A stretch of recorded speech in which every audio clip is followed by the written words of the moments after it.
കോൺഗ്രസ് രാജ്യം ഭരിച്ചിരുന്ന ഇത്രയും കാലം ഉണ്ടാവാത്ത പ്രശ്നങ്ങളൊക്കെ ഇന്ന് കേവലം 10 വർഷം BJP ഭരിച്ചപ്പോൾ തന്നെ ഉണ്ടായിക്കഴിഞ്ഞു. അതിൽപ്പെട്ട ഒന്നാണ് സിറ്റിസൺഷിപ്പ് പ്രശ്നമൊക്കെ. പൗരന്മാർക്ക് മതാടിസ്ഥാനത്തിൽ പൗരത്വം കൊടുക്കുക ലോകത്തെ എവിടെ ഇല്ലാത്തൊരു വിഷയമാണ്. എന്നാൽ കോൺഗ്രസ് ഈ കാലം അത്രയും കൂടെ ഭരിച്ചപ്പോൾ അങ്ങനെ ഒന്ന് ആർക്കും ചിന്തിക്കാൻ പോലും പറ്റില്ല. കോൺഗ്രസ്സിന് എന്തെല്ലാം ഭരണഘടന ഉണ്ടാക്കിയത്, നിയമങ്ങൾ നിർമ്മിച്ചതും ഒക്കെ എത്രയധികം കാലം കോൺഗ്രസ് കൂടെ ഭരിച്ചു. പക്ഷെ അങ്ങനെ ഒരു പ്രശ്നം ഇവിടെ ഉണ്ടായതേ ഇല്ല. അത് അവർ CPM-ൻ്റെ നേതൃത്വത്തിലുള്ള മുന്നണി പറയുന്നത് പോലെ കേരളത്തിൽ കിടന്ന് കയ്യും കാലിട്ടും അടിച്ചിട്ടൊന്നും ഒരു കാര്യമില്ല. ഇന്ത്യൻ നാഷണൽ കോൺഗ്രസ് അധികാരത്തിൽ വരിക എന്നുള്ള ഒരൊറ്റ പോംവഴി മാത്രമേ ഈ വക കരിനിയമങ്ങളൊക്കെ രാജ്യത്ത് വരാതിരിക്കാൻ ഉള്ളൂ.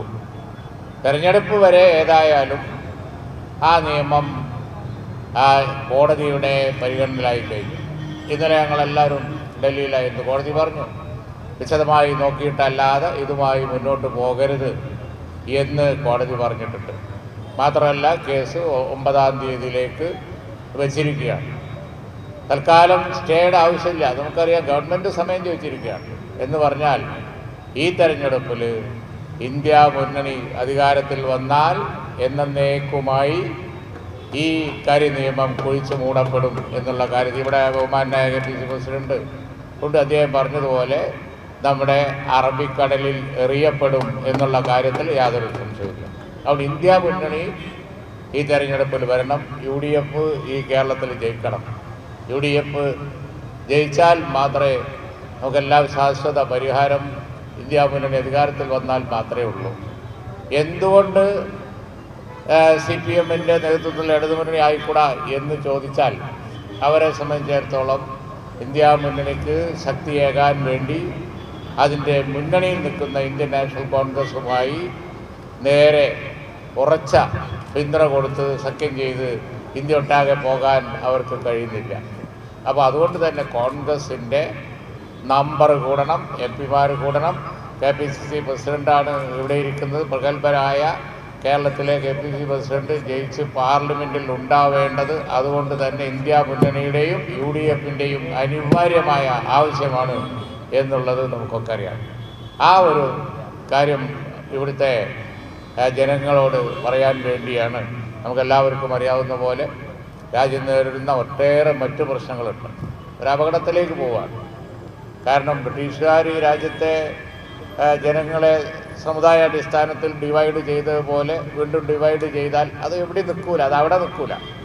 അത് പിന്നെ ജാതി, ഉപജാതി, അതുപോലെ തന്നെ മതം, ഉപമതങ്ങൾ, പ്രദേശങ്ങൾ, കളറുകൾ, നിറങ്ങൾ, ഭാഷകൾ എല്ലാം വേറെയായി ഇത്രയധികം വൈവിധ്യമുള്ള ഒരു നാടിനെ ഒരുമിപ്പിച്ച് നിർത്തിയ നമ്മുടെ നേതാക്കന്മാർ, വളരെ ഊർജ്ജസ്വലതയോട് തലയെടുപ്പോടുകൂടി നിൽക്കുന്ന ശ്രീ K. കരുണാകരൻ, ശ്രീ തങ്ങൾ, ശ്രീ ഉമ്മൻചാണ്ടി നമ്മുടെ മുമ്പിൽ ഈ തെരഞ്ഞെടുപ്പ് കമ്മിറ്റി ഓഫീസിൻ്റെ മുമ്പിൽ ആചാരബാഹുക്കളായി ഇങ്ങനെ നിൽക്കുകയാണ്.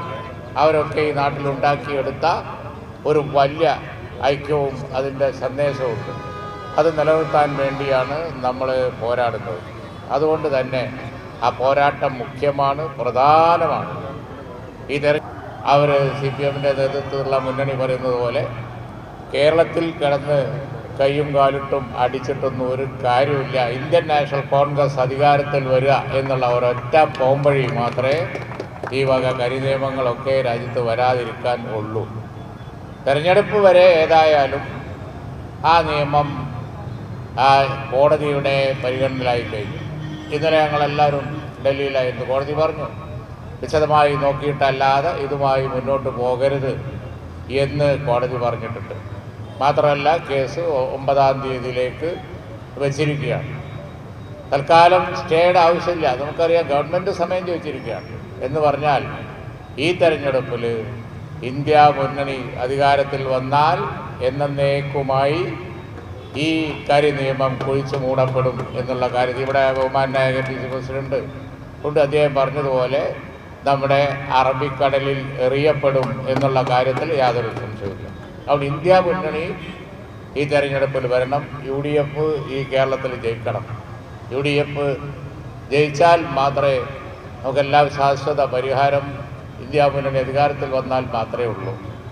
എന്തുകൊണ്ട് CPM നേതൃത്വത്തിൽ ഇടതുമുന്നണി ആയിക്കൂടാ എന്ന് ചോദിച്ചാൽ അവരെ സംബന്ധിച്ചിടത്തോളം ഇന്ത്യ മുന്നണിക്ക് ശക്തിയേകാൻ വേണ്ടി അതിൻ്റെ മുന്നണിയിൽ നിൽക്കുന്ന ഇന്ത്യൻ നാഷണൽ കോൺഗ്രസുമായി നേരെ ഉറച്ച പിന്തുണ കൊടുത്ത് സഖ്യം ചെയ്ത് ഇന്ത്യ ഒട്ടാകെ പോകാൻ അവർക്ക് കഴിയുന്നില്ല. അപ്പോൾ അതുകൊണ്ട് തന്നെ കോൺഗ്രസിൻ്റെ നമ്പർ കൂടണം, MP-മാർ കൂടണം. KPCC പ്രസിഡൻ്റാണ് ഇവിടെ ഇരിക്കുന്നത്. പ്രഗത്ഭരായ കേരളത്തിലെ KPCC പ്രസിഡന്റ് ജയിച്ച് പാർലമെൻറ്റിൽ ഉണ്ടാവേണ്ടത് അതുകൊണ്ട് തന്നെ ഇന്ത്യ മുന്നണിയുടെയും UDF-ൻ്റെയും അനിവാര്യമായ ആവശ്യമാണ് എന്നുള്ളത് നമുക്കൊക്കെ അറിയാം. ആ ഒരു കാര്യം ഇവിടുത്തെ ജനങ്ങളോട് പറയാൻ വേണ്ടിയാണ്.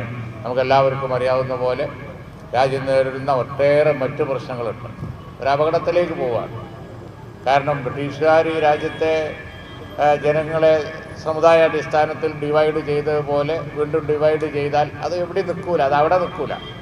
അത് പിന്നെ ജാതി, ഉപജാതി, അതുപോലെ തന്നെ മതം, ഉപമതങ്ങൾ, പ്രദേശങ്ങൾ, കളറുകൾ, നിറങ്ങൾ, ഭാഷകൾ എല്ലാം വേറെ വേറെ വേറെ വേറെയായി ഇത്രയധികം വൈവിധ്യമുള്ള ഒരു നാടിനെ ഒരുമിപ്പിച്ച് നിർത്തിയ നമ്മുടെ നേതാക്കന്മാർ വളരെ ഊർജ്ജസ്വലതയോട് തലയെടുപ്പോടുകൂടി നിൽക്കുന്ന ശ്രീ K. കരുണാകരൻ, ശ്രീ തങ്ങൾ, ശ്രീ ഉമ്മൻചാണ്ടി നമ്മുടെ മുമ്പിൽ ഈ തെരഞ്ഞെടുപ്പ് കമ്മിറ്റി ഓഫീസിൻ്റെ മുമ്പിൽ ആചാന ബാഹുക്കളായി ഇങ്ങനെ നിൽക്കുകയാണ്. അവരൊക്കെ ഈ നാട്ടിലുണ്ടാക്കിയെടുത്ത ഒരു വലിയ ഐക്യവും അതിൻ്റെ സന്ദേശവുമുണ്ട്. അത് നിലനിർത്താൻ വേണ്ടിയാണ് നമ്മൾ പോരാടുന്നത്. അതുകൊണ്ട് തന്നെ ആ പോരാട്ടം മുഖ്യമാണ്, പ്രധാനമാണ്.